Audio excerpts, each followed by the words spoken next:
Ça fait plus de 10 ans que les profs n'avaient pas préparé une grève pareille. Jeudi, il y aura beaucoup d'écoles fermées, de la maternelle à l'enseignement supérieur. Les profs en ont ras-le-bol de leurs conditions de travail. On va essayer de comprendre leur situation et leurs revendications, mais pour ça, il ne nous reste déjà plus que 2 minutes. Enseignant, c'est le plus beau métier du monde, selon la célèbre citation de Charles Péguy. Sauf qu'en vrai, un enseignant sur 3 abandonne son métier dès sa première année d'activité.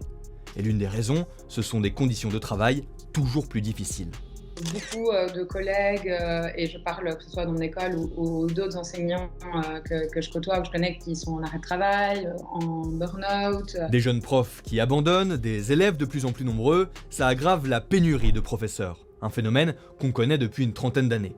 La grève de jeudi vise notamment à améliorer cette situation. Mais alors, comment faire ?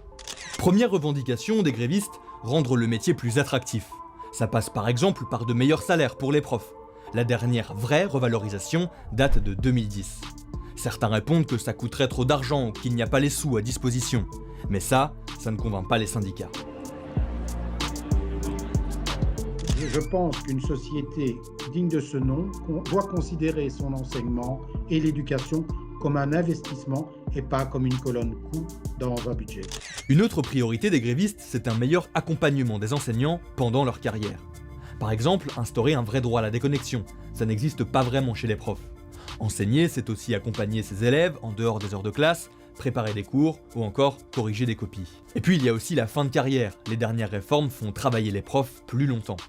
Les grévistes veulent pouvoir aménager ou réduire leur temps de travail à partir d'un certain âge. La goutte d'eau qui a fait déborder le vase, c'est la crise sanitaire. Des cours à distance, de l'absentéisme, des protocoles à respecter, tout s'est empiré avec le Covid. Ça a aussi entraîné des retards dans les programmes scolaires. C'est d'ailleurs ce qui pousse certaines écoles à ne pas suivre la grève de jeudi.